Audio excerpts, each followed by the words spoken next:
Today we're going to practice covering to Stedman doubles. This means that we're going to be ringing the tenor and we're always going to ring in sixth place. Now, what's really good about Stedman doubles is that quite a lot of the time the bells in fourth and fifth place dodge with each other. That means that they swap around. So I'm going to just show you on here. This is Stedman doubles, written out in big so you can see it. So what happens is we're just wanting to look at this row, the last row on the right. This is the fifth place bell. And you can see coming down here that number 5 is at the back. See where the cursor is? And then number 1 is at the back. And then number 5 is at the back. And then number 1's at the back. And then number 5's at the back. And number 1's at the back. So basically they're swapping round 3 times. So let's just count it there. So we've got 5, then 1. That's 1 dodge. 5, then 1. That's another dodge. 5, 1. So they dodge 3 times.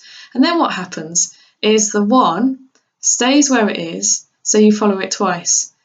And then can you see the number 2 has come into 4th place, and the number 5's bell has gone down to the front. Okay, so number 2 is taken the 5th bell's place. So then it goes 1, 2, 1, 2, 1, 2. So number 1 bell and number 2 bell are dodging 3 times.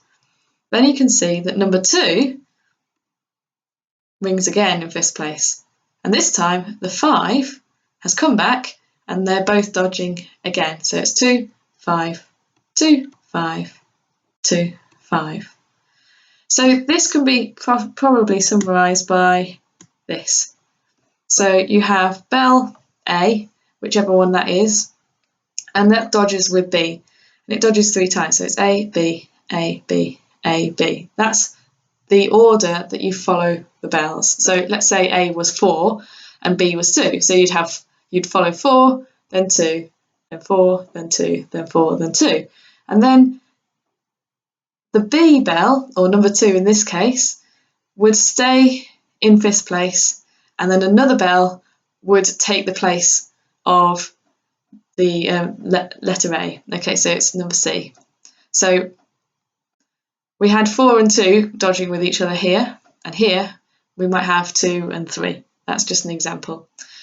So what can happen is you can really, much easier than things like bob doubles and Grancer doubles, you can follow pairs of bells swapping over.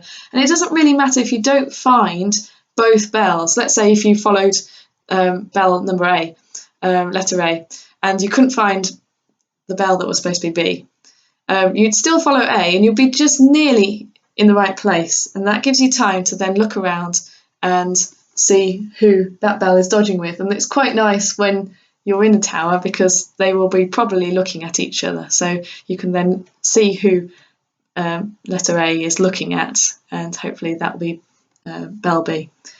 So how does that look in practice? So what we'll do is we'll go to Able. We will click on Stedman doubles. If it's not there, just go to Open File, click on 5 bell, and double click on Stedman doubles on the left here. And it should come up in the grey box.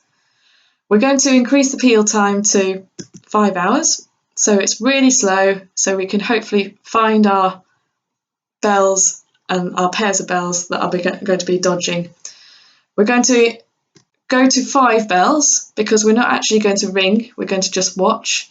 So it's easier because then we have 1 fewer bells to look at and it can distract us. So I'm going to double click on number 5 to get them in order.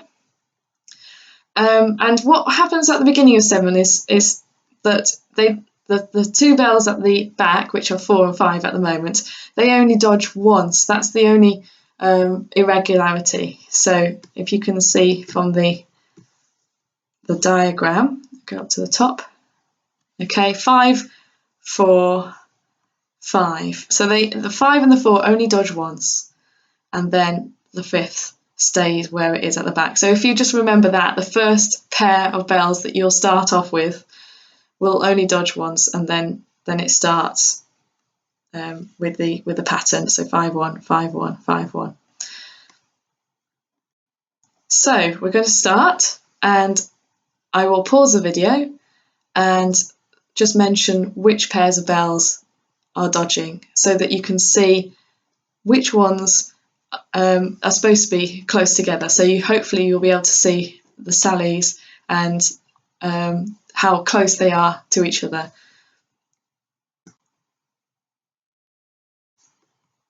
So here we go.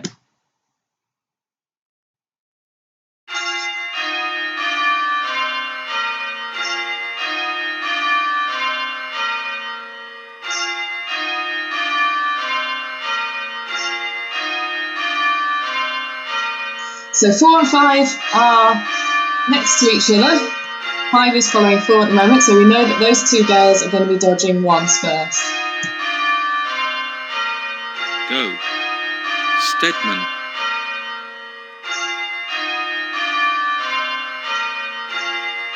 Here we go, into the method. These two are swapping.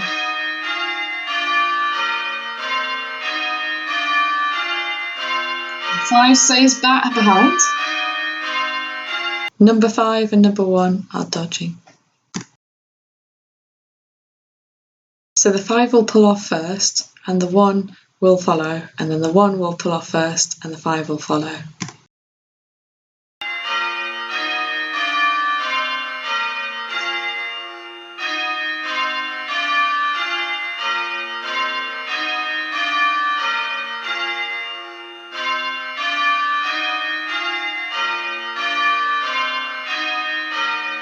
Now the 1 stays behind for 2 blows. Now 1 and 2 are dodging.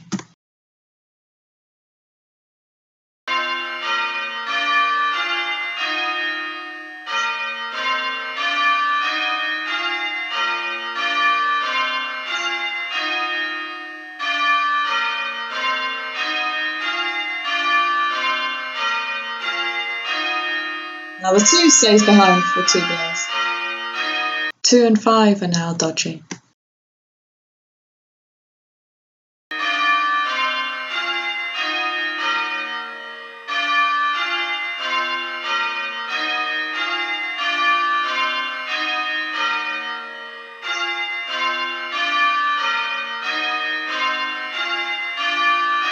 Now the 5 stays behind for 2 blows. 5 and 3 are now dodging.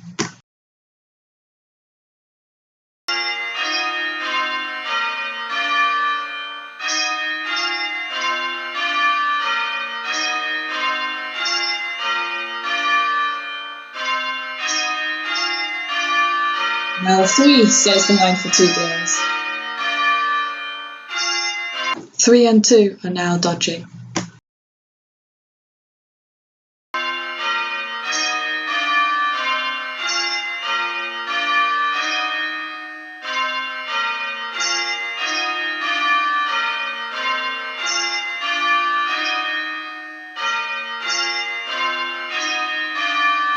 Now 2 stays behind for 2 blows.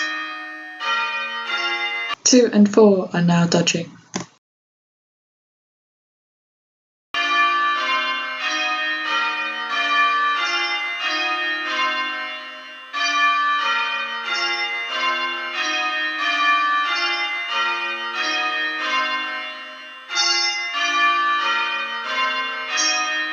Now 4, 2 blows behind.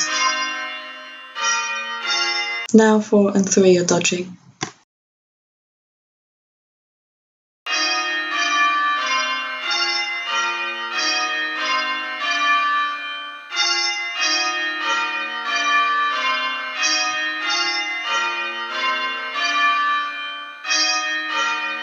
I'll stop it there because hopefully you can see the gist of how it works, and you can play along to that. It's got, I think, another, I think it's only halfway through the method at the moment, so it really is a fantastic method to practice ropesight covering for. So I hope you found that useful.